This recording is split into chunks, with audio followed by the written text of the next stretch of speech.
drop. We're coming into a cyclical bottom for gold, and it rises going into December, January, so that might be the reverse of the dollar fall.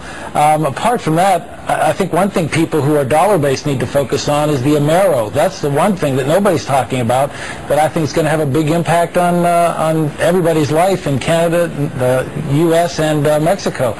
If you Google it, you'll find out all about it. Well, you could tell us a little bit more right now. You always hear it on CNBC.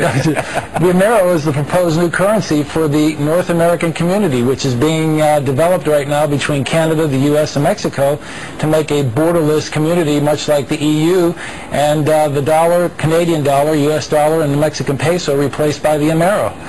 You really think that will get any leeway? You may want to visit a couple of websites and see how far along it is. The Canadians are pretty upset about it, whereas the Americans, apart from the Texans, are the only people who know anything about it. The rest of the public's really sort of with their head in the sand on this one. Okay, interesting. I mean, we've already got NAFTA, the free trade zone, isn't it? I mean, is that working? Is that doing enough? Well, I'll tell you what, it's created a lot of illegal immigrants coming across the border. I don't know. You get the pros and cons on this thing. NAFTA, for some people, is a very good thing. For other people, it's been a disaster. And I think this is one way that the politicians are trying to work themselves out of what potentially could be a disastrous situation going forward.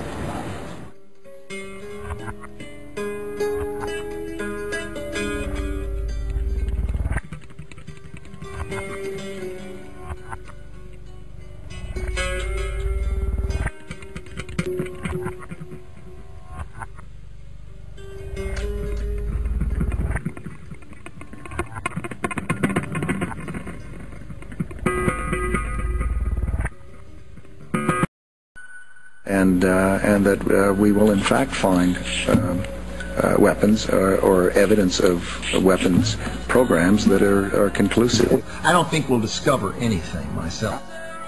It appears that there were not weapons of mass destruction there. You said you knew where they were.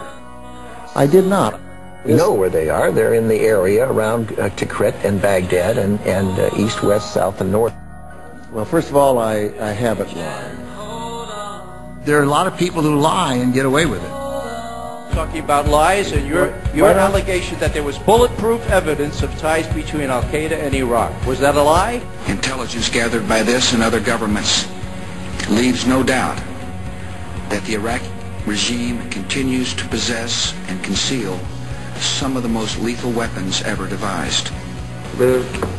Our people are going to find out the truth, and the truth will say that this intelligence is good intelligence, no doubt in my mind. I don't know anybody that I can think of who has contended that the Iraqis had nuclear weapons. And we believe he has in fact reconstituted nuclear weapons. Saddam Hussein is determined to get his hands on a nuclear bomb. We cannot wait for the final proof. He's got him. He's got him. The smoking gun. He's got him. That could come in the form of a mushroom cloud. Colin Powell didn't lie.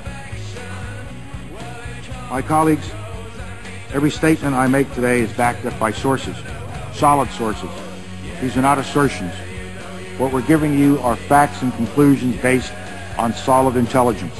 He has not developed any significant capability with respect to weapons of mass destruction. He is unable to project conventional power against his neighbors. Our people are going to find out the truth. I have not suggested there's a connection between Iraq and 9/11. You have said in the past that it was, quote, pretty well confirmed. No, I never said that. Okay. I think that is... No, it's absolutely not. What I said was, it's been pretty well confirmed that he did go to Prague and he did meet with a senior official of the Iraqi intelligence service. Saddam Hussein aids and protects terrorists, including members of Al-Qaeda. Secretly and without fingerprints, he could provide one of his hidden weapons to terrorists or help them develop their own. What did Iraq have to do with what? The attack on the World Trade Center. Nothing. He said there were three main reasons for going to war in Iraq. Weapons of mass destruction. Saddam Hussein has gone to elaborate lengths, spent enormous sums, taken great risks to build and keep weapons of mass destruction. The claim that Iraq was sponsoring terrorists who would have attacked us on 9/11. Before September the 11th, many in the world believed that Saddam Hussein could be contained. And that Iraq had purchased nuclear materials from Niger. The regime is seeking a nuclear bomb. All three of those turned out to be false. First, just if I might correct a misperception, I don't think we ever said, at least I know I didn't say, that there was a direct connection between September the 11th and Saddam Hussein. Who does the president think he's effing kidding? Of course, it was information that was mistaken. There are a lot of people who lie and get away with it. Those weapons of mass destruction got to be somewhere.